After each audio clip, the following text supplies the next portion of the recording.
Assalamualaikum warahmatullahi wabarakatuh. Hari ini kita akan bahas bagaimana menentukan induksi magnet pada dua kawat sejajar dengan arah arusnya berlawanan.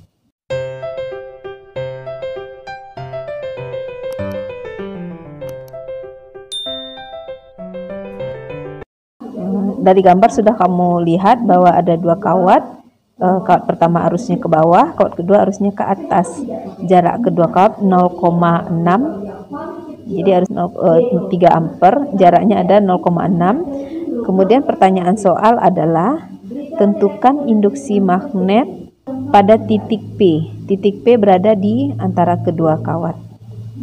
Nah, berarti karena titik P berada di kedua kawat, maka induksi magnet di titik P itu akan diakibatkan oleh kawat pertama. Kita sebut namanya dengan B1. Rumusannya μ0 I1 dibagi dengan 2pi A1 sama dengan 4pi kali 10 pangkat min 7. I1 nya karena I1 sama dengan I2 3 ampere dibagi dengan 2pi A1. Yang dimaksud dengan A1 adalah jarak kawat pertama ke P. Berarti ini A1. Jadi kalau jaraknya 0,6 sementara P ke kawat kedua adalah 0,4, maka jaraknya 0,6 dikurang 0,4 itu 0,2 meter.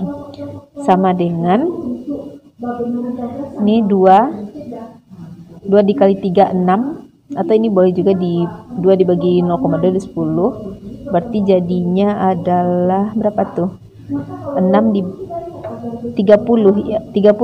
30 kali 10 pangkat min 7 atau 3 kali 10 pangkat min 6 Tesla. Kemudian karena induksi magnet adalah besaran vektor, selain memiliki nilai, dia juga memiliki arah. Nah, sekalian aja kita cari berapa arah induksi magnet di titik P akibat kawat pertama, kawat yang sebelah kiri ya. Itu menggunakan kaidah tangan kanan pertama. Ini misalkan nih tangannya kamu lihat, putar dulu. Coba kamu perhatikan bagaimana cara menggunakan kaidah tangan kanan pertamanya. Nah ini 4 jarinya diputar. Jadi putaran 4 jari ketika tangan kita jempolnya sesuai dengan arah arus I, 4 jari yang diputar, maka jari kita akan berputar begini. Sehingga ketika sampai di titik P, putaran 4 jari seolah-olah ini putaran induksi magnet, arah garis medan magnetnya mutar lalu menembus papan tulis, menembus bidang kertas, kemudian sampai di titik P dia akan mengarah keluar. Jadi arah induksi magnet di titik P karena keluar itu tandanya titik. Nah, jadi titik itu apa? Keluar bidang. Lalu kita lanjutkan dengan menghitung induksi magnet pada titik P akibat dari kawat kedua. Ini kawat kedua. I2, ini I1 ya. Sama persamaannya μ0 I2 dibagi dengan 2pi A2.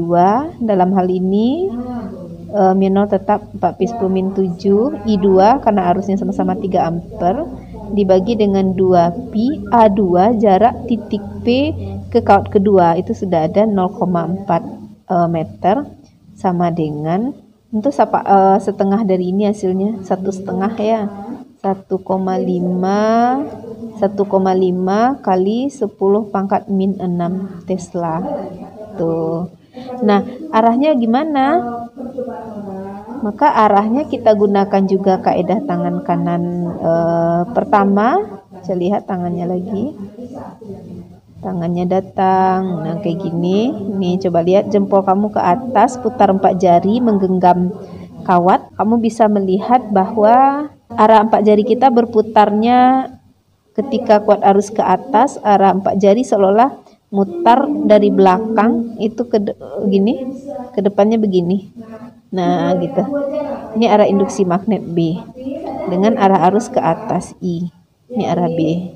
Nah, jadi seolah-olah induksi magnetnya memutari kawat di bagian bidang sebelah kanan, arah induksi magnetnya menembus, lalu mutar di belakang kawat sampai kalau tiba di titik P itu arahnya keluar bidang, itu tandanya titik, sama ya, keluar bidang.